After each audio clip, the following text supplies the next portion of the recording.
ifuna indlela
ibali masi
Amen.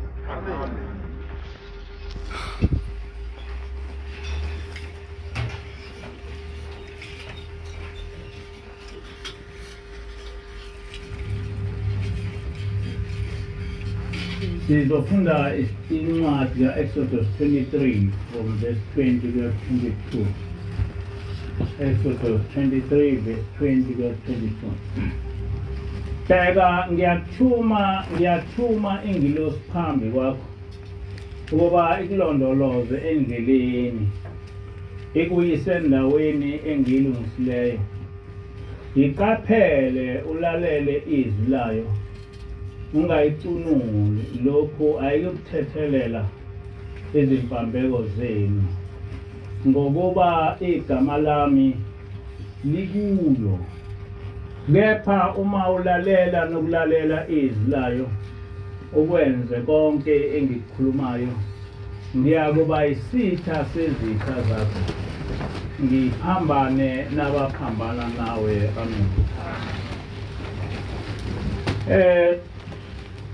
Njalo ngiyangifise ukuthi kukho konke esikukhulumayo singakhohlwa ukuthi sihamba nengilosi.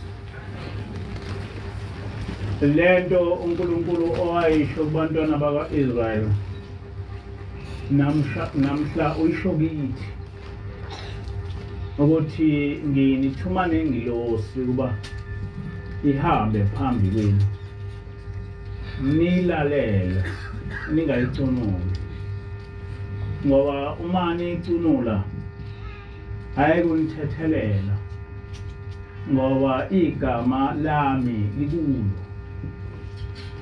That is very important ukuthi sazi ukuthi igama likaNkulunkulu likule ngilosi. Uma ingilosi ithi into imbi, asikwazi thina ukuthi sithi imbi. Uma ithi ingilosi into imbi, asikwazi ukuthi imbi. Isihloko ebengikhuluma ngaso noma engizokhuluma ngaso sithi inkanuko yenyama ayinasabelo noma ayihlangene ngalutho nobungcwele. Inkanuko yenyama ayinasabelo noma ayihlangene ngalutho nobungcwele. Ubungcwele-ke kusho isimo somuntu, sisho isimo sokuhlala noNkulunkulu. Umuntu ukuze ebe ngcwele kufanele ukuthi ekwazi ukuba elandele umthetho kaNkulunkulu. Manje awukwazi ukuthi uhlanganise inkanuko yenyama nokukholwa. Akuhlangani. It is mutually exclusive. Ukukholwa nezinkanuko zenyama, you can't practice these things simultaneously. Uma ufuna ukuphila ujabulisa inyama, kufanele wazi ukuthi awunandawo ezulwini. Uma uzoba nendawo ezulwini, kufanele ukuthi wehlukane nokujabulisa inyama. Ukujabulisa inyama-ke akuchazi lokhu ukuthi mhlawumbe kukhulunywa ngokuyijabulisa ngokwe-sex only. Ziningi indlela abantu abazijabulisa ngazo ngokwenyama. Uma uhamba njena uye ebholeni ngosuku lweSabatha ujabulisa inyama. Uma yonke into yenzayo engamukelekile uNkulunkulu ujabulisa inyama. Kodwa ukukholwa kujabulisa umphefumulo. Ngakho-ke into oyenzayo ejabulisa inyama kodwa ingawujabulisa umphefumulo, ukuthi mawusufile bese ulahlwa ngayo, leyo nto leyo ayimukelekile. Uyazi ukuthi uma kuleli bandla kufanele leyo nto uyibheke, ngoba uzakhela inkinga. Ezweni lakithi kwakunenkosi yakwaMthethwa uMhlane kwakuyinkosi enkulu yakwaMthethwa. uMhlane wabiza abafundisi baseLuthela izulu lingani kwaMthethwa, wathi abazocela uNkulunkulu ukuthi izulu line. Wafika umfundisi wathi, hayi, asikwazi amathange asezulwini ashile, ngakho kasikwazi ukuba silethe imvula. Wayesezwa kuthiwa khona umuntu ofikile kuthiwa uShembe, ubaba omkhulu. Wayesethumela amadoda ukuthi nampa abafundisi bathi imvula ayisekho ezulwini, yena engasiza yini.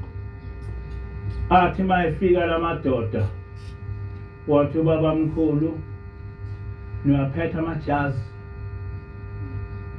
Bathi hayi siwaphethe amajazi, kade izulu lagcina kuna. Wathi-ke niyothi nifike ekhaya nobe seninethe ngendlela esimangaliso. Bathi bephuma lavele laguqubala izulu, laguqubala layishaya imvula. Bathi befika kwaMthethwa kwakugcwele imfula. Le nkosi yakwaMthethwa yayisithi cha, nangu-ke uNkulunkulu wethu, nangu umuntu wasezulwini. Yayisikholwa inkosi yakwaMthethwa, kodwa ikholwa ingakaze imbone uShembe, kodwa ngenhliziyo yakholwa, yabona ukuthi nangu umuntu ovela ezulwini. Kuthe ma inkosi yakwaMthethwa isigula, yayisithi ayobizela ubaba omkhulu umprofeti. Wayesemkhayidini, ebizwa umprofeti, ebizwa inkosi yakwaMthethwa kuseThembalimbe. Yabona usuka emkhayidini eRichards Bay uya eThembalimbe eDondotha. Wasuka ngenyawo ubaba omkhulu esuka eDondotha eRichards Bay emkhayidini waya kwaMthethwa. Wayifica inkosi yakwaMthethwa igula kakhulu. Yayisithi-ke inkosi yakwaMthethwa, ngiyajabula ukuthi ufike ingakahambi emhlabeni. Nakho engikubizela khona, izwe lami ngilinikela kuwe. Leli izwe lami ngifuna ukuthi liphathwe nguwe, liphathwe ngendlela yasezulwini, liphathwe ngomthetho kaNkulunkulu, ngilinikela kuwe. Wayese emtshengisa indodana ethi nansi indodana eyinkosana yami, ngicela ukuthi uyithathe uhambe nayo uyoyifundisa le ndlela yokuphila nokukholwa okushumayelayo. Yayisithi-ke inkosi yakwaMthethwa, ngifuna ukuthi ngife ezandleni zakho, ngicela ukuthi ungigone. Wayese ubaba omkhulu uyayigona inkosi yakwaMthethwa. Wathi esayigonile umphefumulo wayo wasuyaphuma. Wayese uyayithatha-ke le ndodana yakhe ubaba omkhulu eya naye ePhakameni. Yagcina kwi-South Coast lapha eyayihlala khona, kodwa yakhulela ePhakameni. Isikhuleka uthe ubaba omkhulu mayehamba emhlabeni yayisiba ngaphansi kwelanga. Kodwa lo mfana awaze wayiphatha kahle, owathwala ukuthi uyinkosi, kodwa la wayifihliwe, ngoba umuntu uma yinkosi uyayisuswa ezweni lakubo. Wayifihliwe lapha ePhakameni, futhi kuthiwa uzofunda ukukholwa ukuze ekwazi ukuyokupractice ezweni lakhe. Kodwa uthe mayefika lo mfana awazi wayiphatha kahle, wakuthwala ukwazi ukuthi uyinkosi. Watholakala eseqonywa la ePhakameni, eqonywa ngamakhosazana. Wangagcina ngokuqonywa ngamakhosazana, waqonywa nangomakoti. Nomakoti abamnqoma. Wangagcina ukwenza lokho, kodwa kwathi makuyisabatha ethathe lamakhosazana namalama amakoti eyohlobonga nabo, noma ngazi noma wayewuphinga noma wenzani, kodwa wayokwenza into enjalo ngesikhathi sesabatha. Abafundisi bamkhuza, wathi lo mfana nani niyazenza izinto base bayahluleka kodwa base behamba beyombika kubaba ilanga ma befika bembika kubaba ilanga wambiza ubaba wathi yini lena oyenzayo yini lena engitshelwa ukuthi uyayenza emzini kaNkulunkulu wathi lento oyenzayo uboyenza ezweni lakini ungayenzi la ePhakameni ngoba umuzi kaNkulunkulu wathi uma wenza isono lapha ePhakameni uyothethelelwa kanjani ngoba abantu uma benezono bayebeze lapha bezocela intethelelo manje wena uma wenza isono uzothethelelwa kanjani kwatholakala ukuthi lo mfana usengene umoya omubi umoya wokuhlubuka esesontweni baningi abantu ababehlubuke besesontweni umuntu muzolimini lwakhe utho lo muntu uhlubukile njengoba ubaba wakwakhuluma ngendaba kaKhora noDathani abahlubuka behamba noMose naye-ke lo mfana wahlubuka kwathi noma ubaba ikhuluma le ndaba waze waba nendaba mfana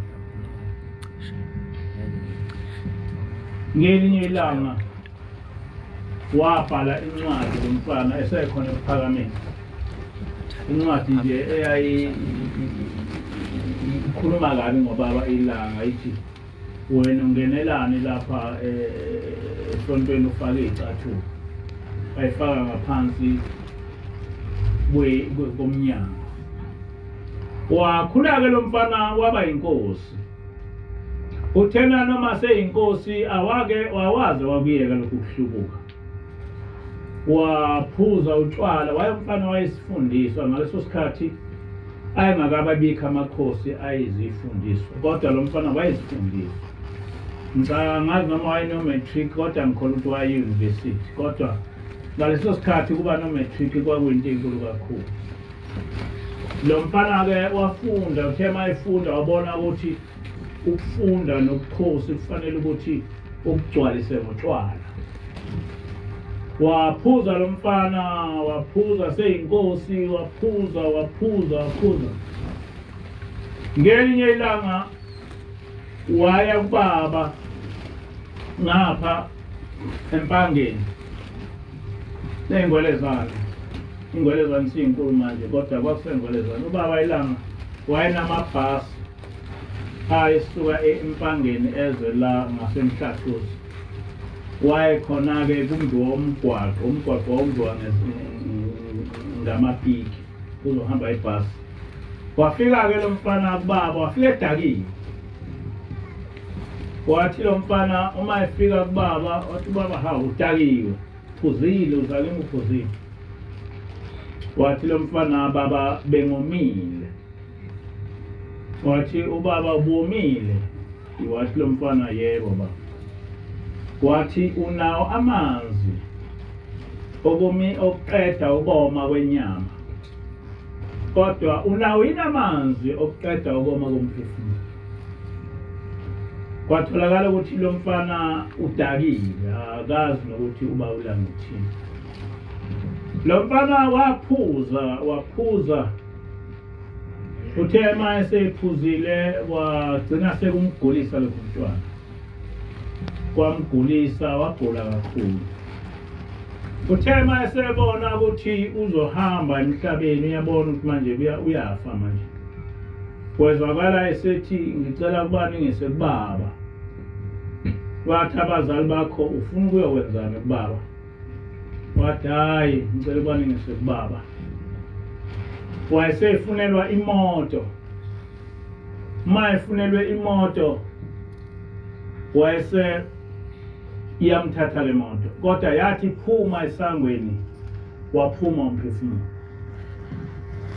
mase uphumile umphefumulo wabuyiswa emuva kwalungiswa isikhathi sokuba ingcwatshe wangcwatshwa basebehamba beyobika kubaba ilanga uthi-ke ubaba ilanga ngabuza ukuthi uhambe ungcwatshwe kanjani mfana uthi bathi abazali bakhe hayi ungcwatshwe kahle abomndeni umzali wakhe wayengasekho ungcwatshwe kahle ubumkhulu umngcwabo nampela ke le nkosi indawo yakwamthetho inkulu kakhulu futhi ke wayesifundiswa uthi baba ngase ngiyathula ngiyabona ukuthi abangizwe ukuthi ngithini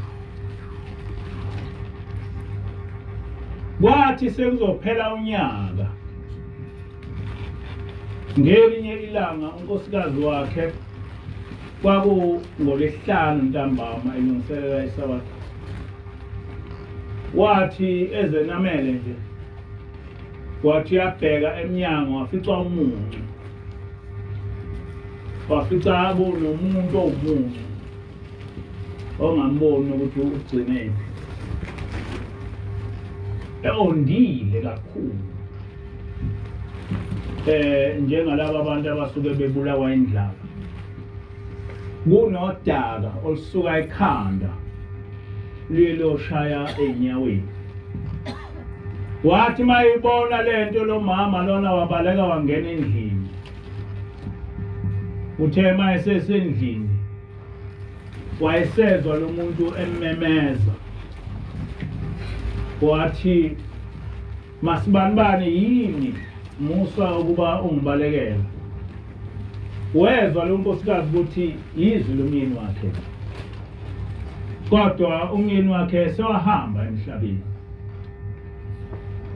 uthi hayi kanjani ngoba wena sangcwaba wafa futhi ngenkathi sangcwaba ugqokile kahle lolu daka olulokhu lusuke ekhanda lofika enyaweni luvela ngoba wena wafa ungenalo udaka manje lolu daka luvela ithi-ke lo mfana unkosikazi wakhe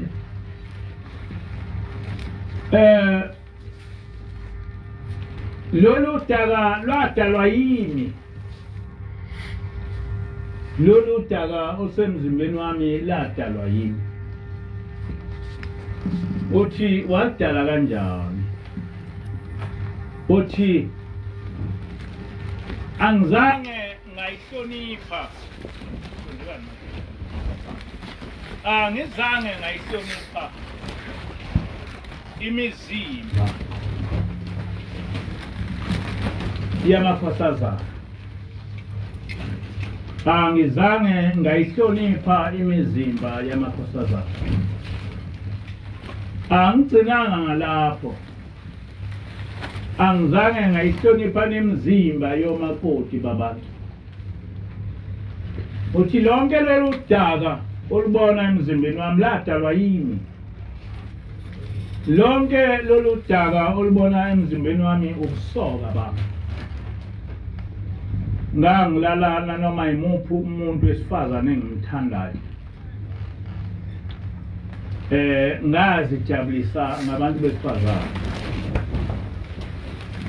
ngathatha ubukhulu bami ngakusebenzisa ukube ngilale noma yimuphi umuntu wesifazane engimthandayo ikhona-ke into enjalo baningi abantu abanjalo nala esontweni bakhona mhlawumbe uma bengakakholwa kahle ababezame ukuhlanganisa ukukholwa nokusoka ababethande ukuhlanganisa ukukholwa nokuqonda ababethande ukuhlanganisa ukukholwa nokuphuza utshwala ababethande ukuhlanganisa ukukholwa nokubhema ugwayi ababethande ukukholwa nayo yonke into engavumelekile la ngoba bethi bayasijabulisa nalo mfana-ke waba kanjalo wathi hayi lolu daka olugcwele emzimbeni wami lwadalwa yini uthi hamba uye kubaba uyongicelela intethelelo ubaba wangitshela ngafika kuye ngiphuzile wangibuza ukuthi lamanzi engithi ngingomesa ngawo inyama yami nginawo inamanzi okomisa umphefumulo othi angizange ngaze nganaka manje umphefumulo wami uyahlupheka uthi ke lo mfana njengoba nangingcwaba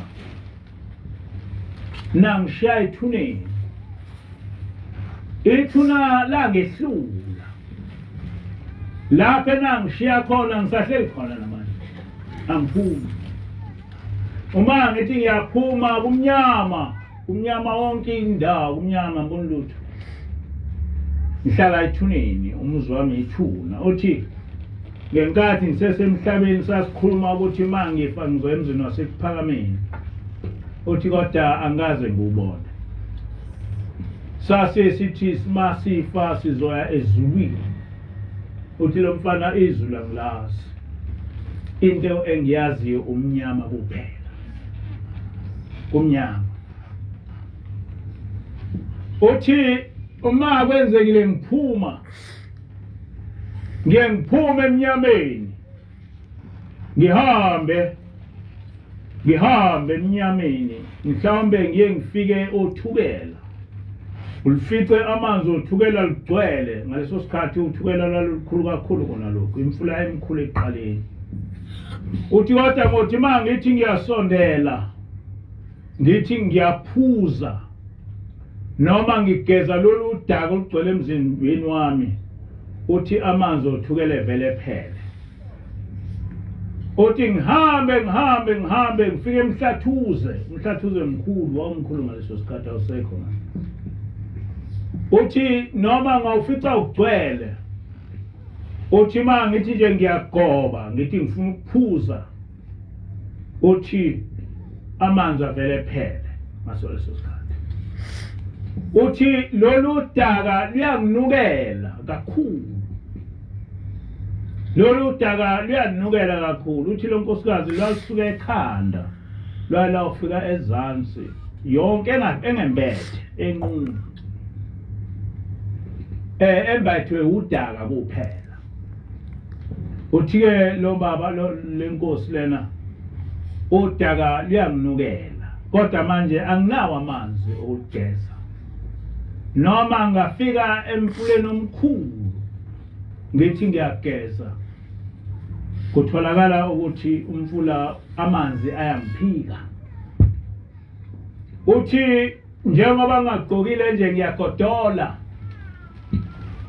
kodwa anginayo ingubo yokugqoka angizange ngayithola ingubo yokwembesa umphefumulo nina nembesa inyama yami kodwa inyama yomphefumulo wami ayizange yakuthola kwembatha angembathi noma kumakhaza kanjani angembathi angidli noma ngilambe kanjani angidli angiphuzi noma ngome kanjani angiphuzi angigezi noma lolu daka lunuka kangakanani angikwazi ukugeza uthi hamba uye baba ungicelele intethelelo uthi ngangazi ngiyahlupheka lapho engikhona kakhulu uthi ke ubaba ilanga wafika lo nkosikazi wakhuluma wakhala kakhulu ngoba lento wayengazange wayiphupha lo myeni wakhe wafika emini wazomtshela lesi simo okusona wahamba uNdlunkulu wathi elele wabona kuqhamuka inkosi umhlane iza kuyikhala yayisiyamthatha imusa lapho khona lo mntwana wakhe yafica kunesiziba esikhulu njenge swimming pool kodwa around lo mfana emile kuso eboshwe ngamakatango kulesi ziba kunamanzi asezafika la ithi-ke inkosi la manzi owabonayo akuwona amanzi kodwa ziyinyembezi zakhe. Uma la manzi lezi inyembezi zingase zigcine zimgwinya kobe sekuphelile ngayo. Wavuka nale ndlunkulu wakhala kakhulu ngale nto oyibonayo. Wahamba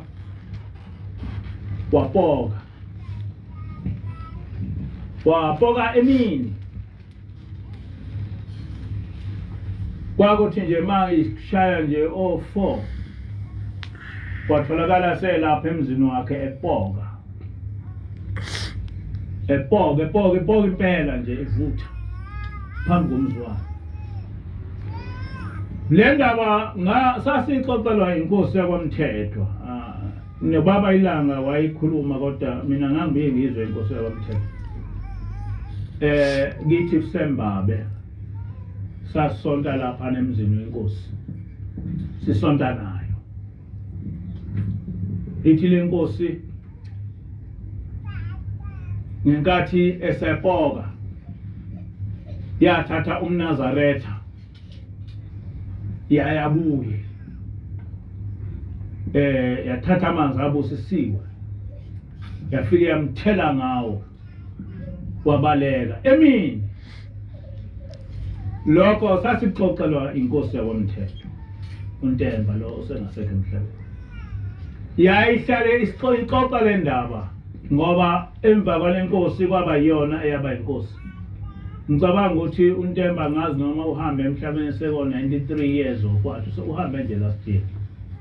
Ubese mdala kakhulu ngoba wayesitshela ethi uShembe ningambukeli phansi. Uma ngabe indaba ufuthelwa into ikhuluma ngokuthi kwenzekani kumfowabo. Ngangikhona kwakungama 1960s. Ngangikhona ubaba Ilanga ekwaMthethwa eyokhulula lenkosi ngoba ngaleso sikhathi nezulu lalingasani. Lingani izulu kwaMthethwa kwaqhamuka isomiso ongakazi usibona. Sidalwa ilesi siqalekiso. Kwahlushekwa kakhulu kwaMthethwa. Ngangikhona ubaba ezokhulula lenkosi. Waya ethuneni layo ngoba yayivele isekhaya. Wafike wama ekuthuneni layo wakhuluma kakhulu isikhathi eside ekhuluma naye. Kodwa angikwazi ukuqamba amanga ngithi ngamuzwa ukuthi uthini. Ngoba kwakunabantu abaningi kakhulu futhi ngalezo khathi ayengakabikho nama microphone. Kwakunabantu abaningi kakhulu ngangisemncane kakhulu ngaleso sikhathi angizange ngokwazi ukusondela. Kodwa yena wafika wakhuluma kakhulu nalenkosi. Wathi uyayikhulula, uyayixolela konke kwena. Emva kwalokho ayizange yabuye ibonakale nezulu laseliyana. Amen. Ngikhuluma le ndaba ngoba ngikhuluma ngokuthi singakhohlwa ukuthi siyahamba emhlabeni. Singakhohlwa ukuthi siyahamba emhlabeni. Singakhohlwa ukuthi singabantu abahambayo sonke. Ungakejwayeli. Ungazejwayezi ukuthanda izinto zasemhlabeni. Ungakejwayeli ukuthanda izinto zenyama. Futhi into uma ikhulunywa lapha uyilalesise. Ba umuntu nje oza esontweni uyilalesise ngoba lapha asizile kubantu. Kodwa umuntu nomuntu lapha uzele yena. Uzele umphefumulo wakhe. Uzele uhambo lwakhe ukuthi uhambo lwami lumi kanjani. Ngoba akusho ukuthi ngoba sazi indaba yalomfana waMthethwa ngithi lokho kwenzeka kumfana waMthethwa akuzokwenzeka kithi. Ungacabanga ukuthi ungaqonywe ngoba ula esontweni bese ucabanga ukuthi uzongena ezulwini. Akuzokwenzeka lokho. Ungacabanga ukuthi ngoba ulapha esontweni uzokwenza noma isiphi isono uma ungekho la esontweni. Bese ucabanga ukuthi usafe. Akuzokwenzeka. Uthi-ke uNkulunkulu ibani ngcwele ngokuba mina Jehova ngcwele. Nginehlukanisile nabanye abantu kuba nibe ngabami. Ubungcwele-ke bantwana basekuphamela kusiyona into ekhunyulwayo. Ubungcwele abukhunyulwa ngoba kuyisifungo phakathi kwakho noNkulunkulu. Uma uthi ungcwele, ubungcwele abukhunyulwa njengebhantshi, abukhunyulwa njengengubo. Ungcwele kufanele kuhlale kuwe ngaso sonke isikhathi. Uma uthi ungcwele, musuba ngcwele ngoba ula esontweni. Bese uthi ma usuphuma la esontweni, usuhlangana nabantu abangakwazi ukukholwa. Bese uphila noma yiphi impilo. Usho njalo ubaba ilanga ngelinye ilanga. Uthi kwakukhona umzingeli nomlimi le eAfrika. Lo mlimi wayefuye izinkukhu eziningi. Uthi-ke ubaba ilanga kwase kufika umzingeli. Uthema ebuka lezi zinkukhu wayesebona inkukhu engafana lezi zinkukhu. Wayesebuza kumlimi lona ukuthi wayithathaphi le nkukhu. Uthi-ke umzingeli umlimi, hayi inkukhu yami le yazalwa yizo zonke lezi zinkukhu. Uthi umzingeli kodwa le nkukhu inyoni yasezulwini le akusiyona inkukhu. Uthi wathi umlimi cha inkukhu yami, wathi umzingeli lutho akusiyona inkukhu lena inyoni yasezulwini. Uthi-ke umzingeli ukuzobona ukuthi inyoni yasezulwini, ngicela ukuba kusasa ekuseni lingakaphumi ilanga siye lapha entabeni, khona intaba ende, wakhomba intaba ende sebuza. Uze nale nkukhu yakho. Uthi-ke wayese uyavuma lo mlimi ukuthi cha kulungile. Base bevuka ekuseni lingakaphumi ilanga beba sesiqongweni sentaba. Sithe mangabe ilanga liphuma, wayese umzingeli ile nkukhu ebhekise elangeni. Yavele yaphunyuka, yandiza njalo yaze yawusithela emafini. Uthi wayesethi umzingeli ngikutshelile ukuthi akusiyona inkukhu. Inyoni yezulu. Uthi-ke ubaba ilanga ama ekhuluma ngale ndaba uthi le nkukhu lena yini? Nithi ningcwele. Nithi mali iphuma ngaphandle nifane nabantu bangaphandle. Njengale nyoni eyayi inyoni yezulu. Kodwa eyagcina sihleli nezinkukhu. Yagcina ingasakwazi ukundiza. Ngoba nayo yagcina sicabanga ukuthi izinkukhu kanti inyoni yezulu. Uthi uma ngabe umNazaretha ungayifanisi nabantu bonke ngoba ungcwele. Wenza into efunwa uNkulunkulu. Umuntu ongcwele umuntu owenza into efunwa uNkulunkulu. Uthi-ke ubaba ilanga ngaso sonke isikhathi noma ngabe uphakathi kwabantu ube nepride yokuthi mina ngingumntwana kaNkulunkulu, mina ngikwenzi lokho, mina ngumntwana kaNkulunkulu. Ungathi umntwana kaNkulunkulu utholakale uhambe uyihlanganisa nayo yonke into. Uma kuqhamuka intombazana ithi umuhle nawe bese uyathatheka. ubone ukuthi umuhle.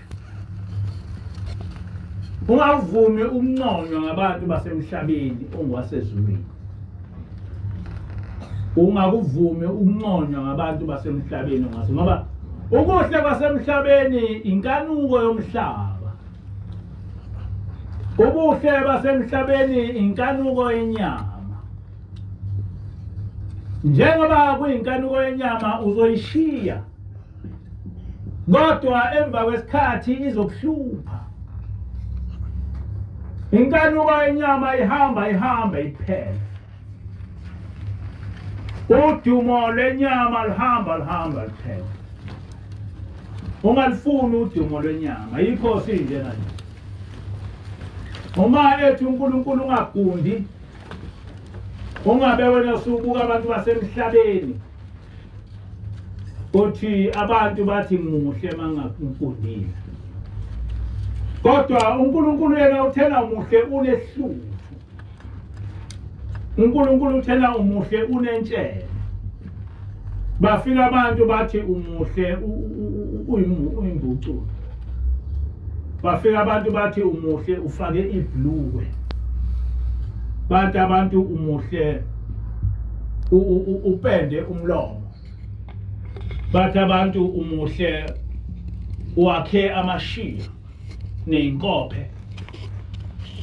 Bathi abantu umuhle unegolide, unezinyo legolide. Bathi abantu umuhle uma unamathathu. Bathi abantu umuhle ziningi izinto abantu ababekutshele ukuthi umuhle ngazo. Kodwa uNkulunkulu ethi umubi. Ethi uNkulunkulu isinengisi. Kodwa abantu bethi umuhle. Wena bese kuyeka lokho okushiwo uNkulunkulu. Bese uthatha lokho okushiwo ngabantu ukuthi bathi abantu umuhle. Bathi abantu uma ngishefile umuhle. Abantu bathi uma ngifunde kahle ekhanda umuhle. Abantu bathi uma ngipende umlomo umuhle. Abantu bathi uma ngiyinkosikazi ngifake ibhlukwe noma ngiyintombi ngifake ibhlukwe umuhle. Kodwa uthini uNkulunkulu? uNkulunkulu uthi naye umuhle yini? Uma ngabe umuntu ongcwele uthatha ubuhle obunikezwa abantu, uyaphi? Uyaphi? Ubungcwele abugqokwa. Ubungcwele umuntu ongcwele akukho usikhathi lapha ekukhumula khona ungcwele kubeka eceleni. Akukho lokho. uNkulunkulu iwele bantwana basezulwini. uNkulunkulu uyashesha kusuka kumuntu. uNkulunkulu akafuni ukubanga umuntu nabanye abantu. uNkulunkulu akafuni ukubanga wena nabanye uNkulunkulu. Akufuni. Uma esebona ukuthi sekunoNkulunkulu nabo abakuthandayo, uyasuka uNkulunkulu kuwe. Esuka impela. uNkulunkulu akambanga umuntu nabanye uNkulunkulu. Yikho thina ungabi nabanye uNkulunkulu ngaphandle kwami ngoba uNkulunkulu akambanga umuntu nabanye uNkulunkulu. Uma ethi uNkulunkulu ngowakhe kufanele ube ngowakhe kuphela. Akufanele futhi ukuthi kube khona umunye. Akakufihlile lokho uNkulunkulu. Kuwumthetho wesithathu wokuthi nginomona. Ushilo uNkulunkulu emthethweni is a law. Nganoma ngeke kunake lo. It's a law. Ukuthi uNkulunkulu unomona. Wakubeka kwaba umthetho lokho. Ukuthi nginomona. Uma umuntu engawulaleli umthetho wami uba isitha sami. It's a law. Uma umuntu othi ungowami engawulaleli umthetho wami ngehlisa isiqalekiso esizukulwaneni sesithathu nesesine sababukela phansi umthetho wami. Kusho uNkulunkulu. So ukuthi uNkulunkulu unomona, it's a law. So you can't avoid it. You can't avoid it because uNkulunkulu kwenze lokho kwaba umthetho wesithathu emthethweni eyishumi. Angalo abantu bakwazi lokho. Manje ke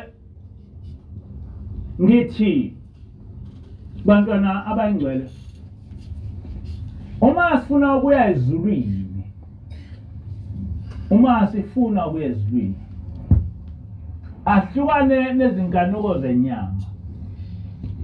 Noma ngabe zimi kanjani kodwa sehlukane nezinkanuko zenyama uma sifuna ukuya ezulwini. Ungayikhohlisi ukuthi ungenza isono bese uma wenza isono bese uyixolele. Ungayixoleli. Uma wenza isono uhamba uthandaze kakhulu, unikele abantu babenikele, benza kahle. Ngoba mhlawumbe ngokunikela isono siyawusuka uyozwa into ongasayithandi. Isono siyasuka ngokunikela. Isono siyasuka ngokuthandaza. Mina angizange ngazalwa nje. Kodwa ngangizalwa umuntu ohlaniphile kakhulu. Kuye kwaba khona inkosikazi la umkhokheli. Ngambona enikela wathi ucela kuba ebe nokukholo okufana nokamama, ngathi lo nkosikazi uyithatha kulo. Ngoba angaze ngibone umuntu owayekholwe njengomama. Angazi ukuthi lokhu kukholwa. Wabuza lo baba inyanga ezulu kumama ukuthi wakuthathaphi lokhu kukholwa, wakuthathaphi lokhu kuhlakanipha. Umama wayengakholwa nje kodwa wayehlakaniphile. Wayebonakala ukuthi umuntu wahlala nomprofeti, ebonakala ukuthi wahlala nobaba ilanga lamalanga. Mhlawumbe ngeke ngithi mhlawumbe sahlala nomprofeti wayemncane, kodwa umuntu owakhulela kuye ubaba ilanga. Wayebonakala ukuthi umuntu owakhula elulekwa ngendaba yasezulwini. Manje ke akufanele ukuthi nibe la sihambe nengilosi sihamba phambi kwethu, kodwa ngelinye ilanga sitholakale sesesihopho. Akufanele lokho ukuthi sihambe nengilosi isizulu. Njengoba kade nimuzwa nje umkhokheli ekhuluma ekuseni, kodwa ngelinye ilanga sitholakale sesesihopweni. Mina angeke ngiye esihopweni. Angeke mina ngiye esihopweni. Angazi ukuthi esihopweni ngasiwa yini uma kwenze njalo. Ngeke ngayibuza ngilele ngathi konke uma ngathiwa ngiyafa ngiyalahlwa, ngathiwa ngilahlelwa. Nawe ubozibuza. Ngiyaye ngithi mina uma ufuna ukukholwa buka kimi. Ngishoni phela ukuthi isiphi isono enginaso. Buka kimi. Usifundise ukugcina umthetho kaNkulunkulu. Noma ulele, noma ubhekile, usifundise. Ungasho ukuthi umthetho kaNkulunkulu uzogcinela abantu uma uwedwa bese ungawugcina umthetho kaNkulunkulu. Umthetho kaNkulunkulu ngoba uNkulunkulu ukhona ngaso sonke isikhathi. Umthetho kaNkulunkulu ungawugcinela abantu. Ukuthi bazothi hawu, bazothi ngikuthi sengenza ukuthi, hey ngokuthi sengenza ukuthi. Cha, umthetho kaNkulunkulu ugcina uwedwa ngoba noma abantu bengashongo lokho kodwa uNkulunkulu uyabona. Usifundise ukwenyanya isono. Usifundise ukwenyanya isono. Noma uthandaza ucele uNkulunkulu ukuthi Nkosi ngicela inhliziyo yokwenyanya isono. Usifundise ukwenyanya isono. Ucele lokho noma usemthandazweni uthi Nkosi ngicela kuba ungifundise ukwenyanya isono. Ungasenzi isono. Ungaba umuntu olingwa kalula. Kakhulukazi baningi ngaphandle ningekho la esontweni. Nibe abantu noma usemsebenzini bekwazi abantu ukuthi lo muntu ngeke ukholiwe lo muntu. Mina nganginjalo ngisho ngithi njengoba ngiguqa ngiphambi kwenu nje. Ngisho ngabuka abantu engasebenza nabo, ngisho engakhula nabo. Akakho umuntu ongathi hawu Mpanza usewumfundisi. Mpanza usewumholi. Akakho umuntu okasho njalo. Ngoba ngangibizwa ngumfundisi ngingakaba uye ngisho umshumayeli. Ngoba ngangiphatha ngendlela ukuthi umuntu noma engangazi kodwa azi ukuthi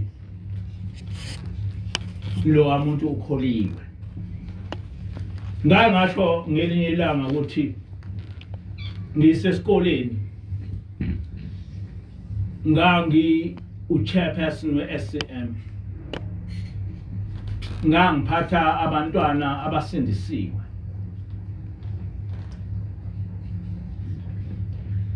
Kodwa ngingasindisiwe. Ngingazi ukuthi ngisindiswe. Babethi mabe ngibuza ukuthi ngikholwe phi ngithi angikholwe ndawo abazali bami abakholiwe. Bese bethi omnye umfana angikhohlwa namanje unfortunately sehambile emhlabeni. Usibisi obe umfundisi la kwaSideke. Wathi lo mfana wayengikhozile kakhulu lo mfana. Wathi wena Mpanza ukukholwa kwakho kujulile ngaphezulu kwethu. Osekusele kuphela ukuthi usindiswe. Ngase ngithi lo mfana ufuna ngenze njani sibisi uthi ngisindiswe. Wathi hamba ufike usukume esontweni uthi ngiyamphilela uJesu. Wakusho kunengeke bese ngithi ke Kodwa ngakhula ngikholiwe. Angizange ukukholwa kube yinto eyangifikela ngazalwa nje ngikholiwe. Angaze ngi-enjoy into enjoy abantu abancane. Kodwa ke lokho akakusho lutho ngoba sangahlubuka noma kunjani. Yikho ngithi fundani ukuthi nicele inhliziyo kwenyanya isono. Ngoba isono sifika noma yinini noma kanjani. Kodwa abantu abaningi kakhulukazi laba abancane banesono senkanuko. Banesono senkanuko. Njengoba zikhona nje ingane lapha zibona zonke izinto ezenziwe esikoleni. Bese icabanga ukuthi nami ngayenza lento. Kanti usiya esihogweni. Mabe bona amantombazane efaka amabhluwe nabo bese bayakhahela ukufaka amabhluwe. Mabe bona amantombazana epende umlomo nabo bese bayakhahela ukupenda umlomo. Mabe bona amantombazana noma omama bepende izinzipho nabo bese bebona ukuthi lezi zinto zihle. Uma bebona ukuthi amantombazana nomama bafaka amashiya sekunesitayela sokufaka inkophe namashiya ongathi zilwane. Ungaze wazi ukuthi inhlobo nomuntu manje. Nabo bekuhahela. Manje lezi zinto kufanele kwasisikhuluma ngoba uma singasikhulumi zibhlungu. Mina ngake ngabona ingane isiphawa inzipho. Iphawa inzipho ingakafi.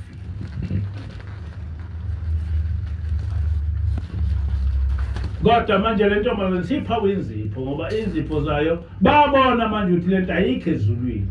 kodwa manje bayiphala bathi babona ukuthi uzohamba lo muntu ehambe nalezi nzipho sebayiphaya ngani ukho uyiphala noma kanjani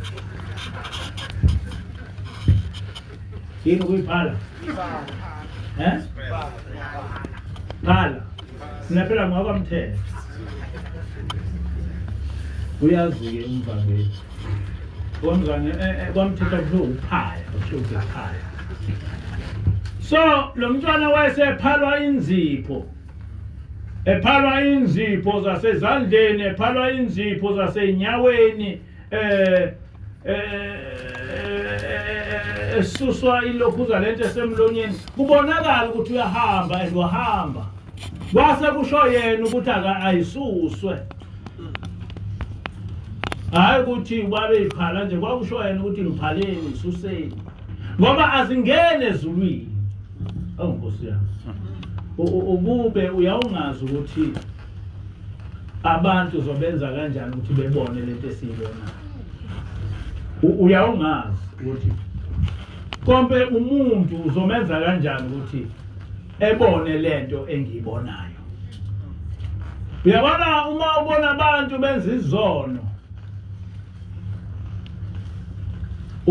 ufikele ukukhala, ufikele usize, ngoba laba bantu laba baya emlilweni kodwa awazi ukuthi uzobavimba kanjani.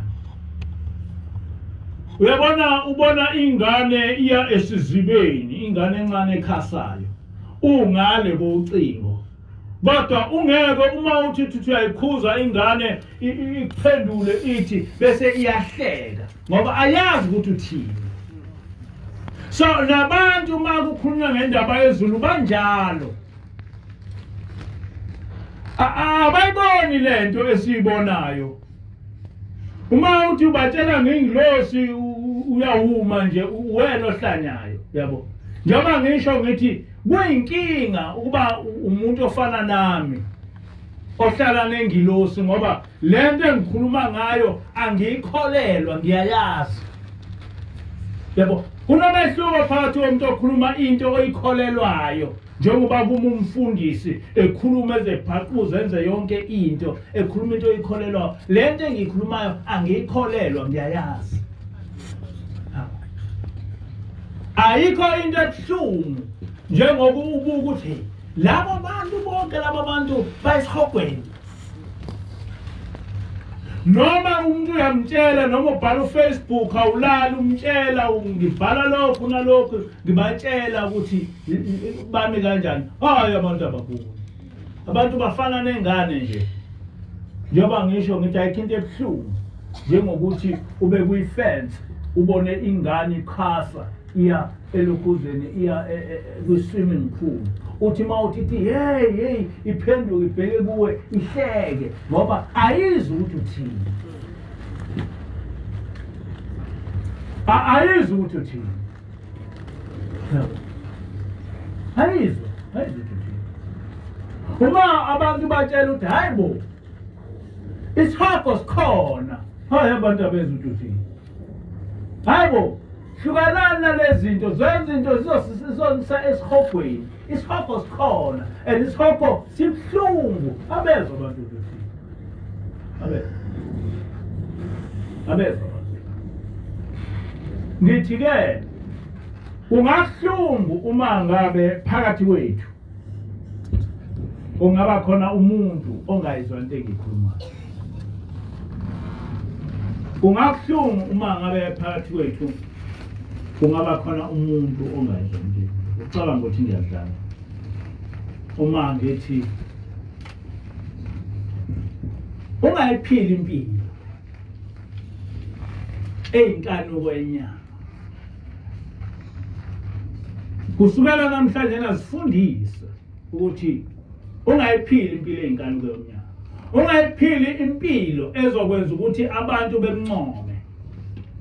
Noma ugqoka musa ukugqokela ukunconywa ngabantu. Gqoka ukugqoka ozonconywa yikho uNkulunkulu. Ngake ngasho ngathi la sasifaka amabhluku esinganako, sifaka lamabhluku angobhotsozo. Yafike ingilosi yathi angafunda amabhluku, bonke la bantu abasuse amabhluku, singakanakile thina. Sayibuza ingilosi uthi oneni, ithi ingilosi zonke iy'tayela zivela kuSathane, ngoba esuke efuna ukususa abantu kuNkulunkulu. Yonke into eclassic isikhathi esiningi isuke ingekaNkulunkulu, kodwa lento emodern estylish isuka kuSathane. Kwakusho ingilosi kimi, ithi-ke ingilosi, wena ucabanga ukuthi ungakwazini isho lithi wena ungakwenzani ukuthi umuntu oyisitha sakho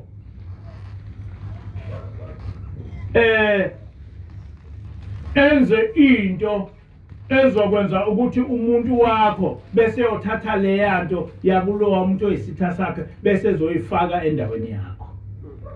Kusho ingilosi ethi lamabhluku lana alokhu adesignwe uSathane.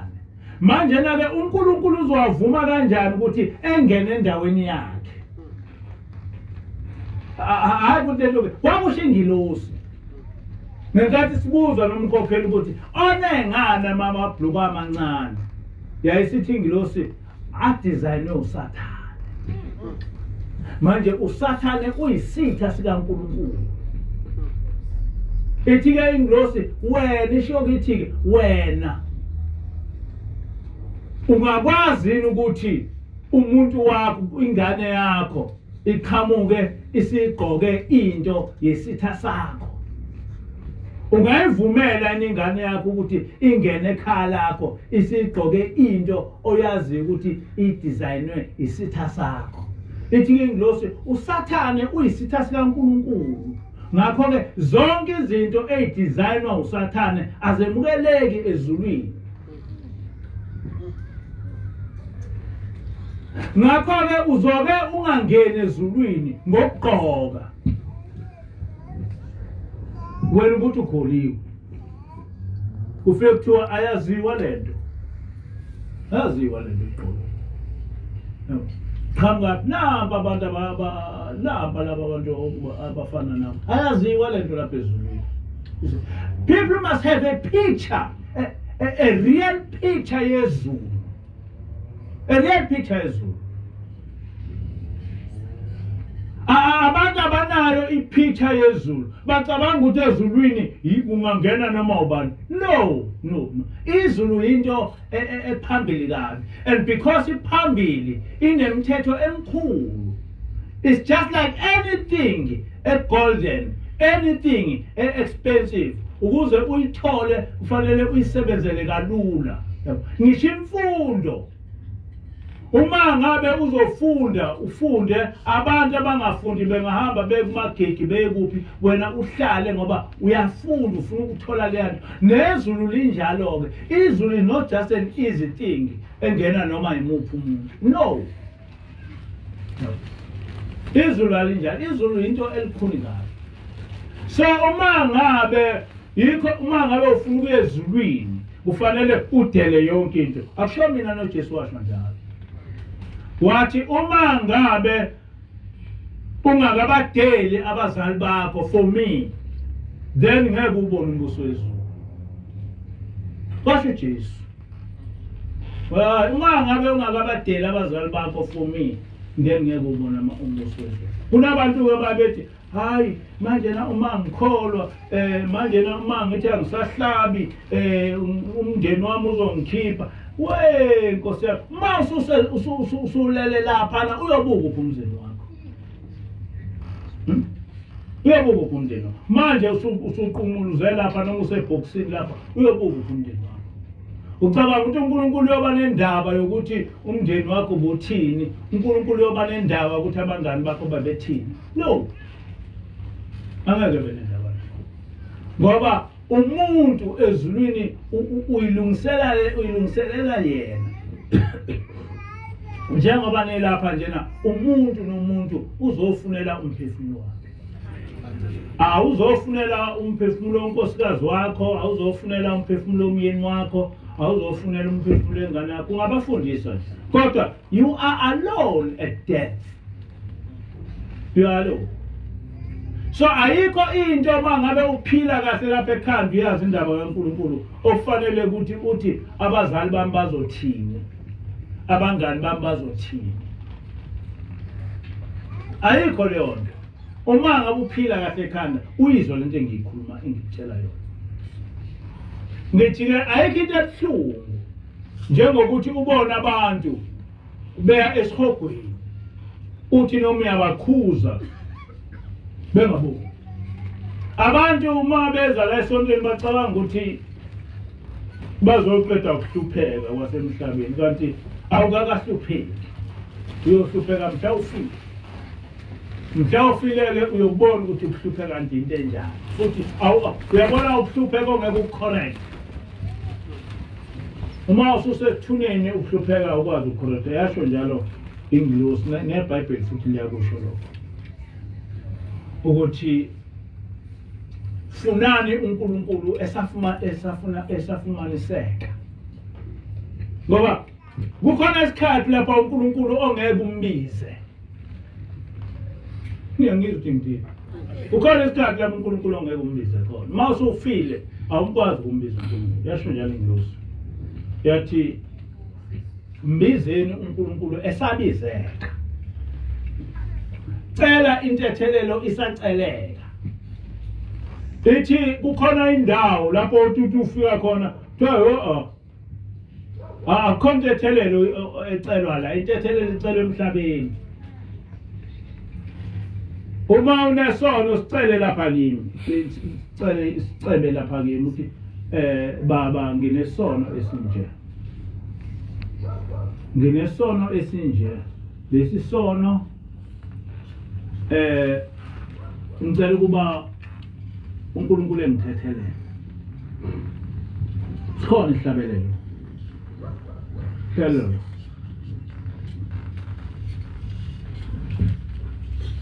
Please for ingena number 1.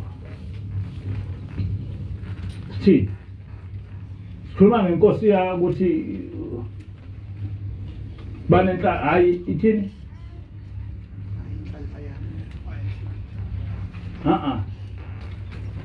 Nizazi ihlabelelo ukuthi mina sengine amnesia njengeyikhothini.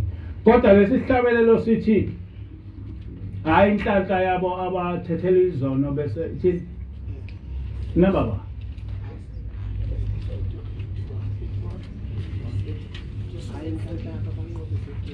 Hayi lapho kunywa ngendaba ababamkhulu ukuthi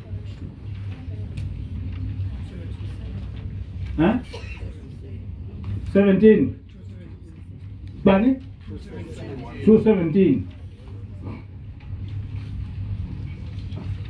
217.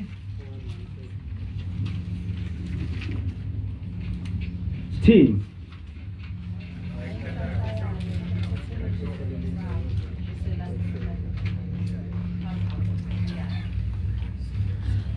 Yeah, ithi hayi inhlanhla yabo abathethelelwa izono zabo bese lapha emhlabeni phambi kwenceku yakhe. Hayi inhlanhla yabo abathethelelwa izono zabo bese lapha emhlabeni phambi kwenceku yakhe uNkulunkulu ushembe. Ulokhuza lenceku kaNkulunkulu bani? Yes. Hayi inhlanhla yabo abathethelela izono zabo ngokuba akavuki umuntu eselele ethuneni. Mabandla asephakameni thokozani naneliswe ngabathethelela izono zabo bese lapha emhlabeni phambi kwenceku yakhe. Bathi yebo siyabathokozela abathethelela izono zabo bese lapha emhlabeni phambi kwenceku yakhe. Hayi inhlanhla yabo abahlanzekileyo abanhliziyo zimhlophe bemi phambi kwayo inkosi yabo. So sonke we must fight ukuthi sithethelelwe izono siselapha emhlabeni. Ungathi wena khona isono oyothethelela ezulwini ngoba isho njani bawushingilosa akushongi. Ehathi khona abantu abacabanga ukuthi khona isono esithethelele ezulwini asikho. Ngokushingilosa. Yathi akukho sono ozothethelela. Manje usufile unjena. Into ofe uyona unjena. Manje kwaphuma umphefumulo is gone nje uphuma nje uphuma unomphelo. You can't call uNkulunkulu usethuneni. No. Awukwazi uNkulunkulu kumbiza usethuneni. Ngaphandle mawunenhlanhla ube nomuntu wakini okunikelelayo. Kodwa nje other than that awukwazi ukuthi ususethuneni ubize uNkulunkulu. uNkulunkulu akekho ethuneni. uNkulunkulu is concerned about abantu abaphilayo. Once you are dead, you are dead. Uma ungazange wayilungisa indaba yakho lapha, you are dead. Inkosi usekhona kwezweni. Inkosi usekhona kwezweni.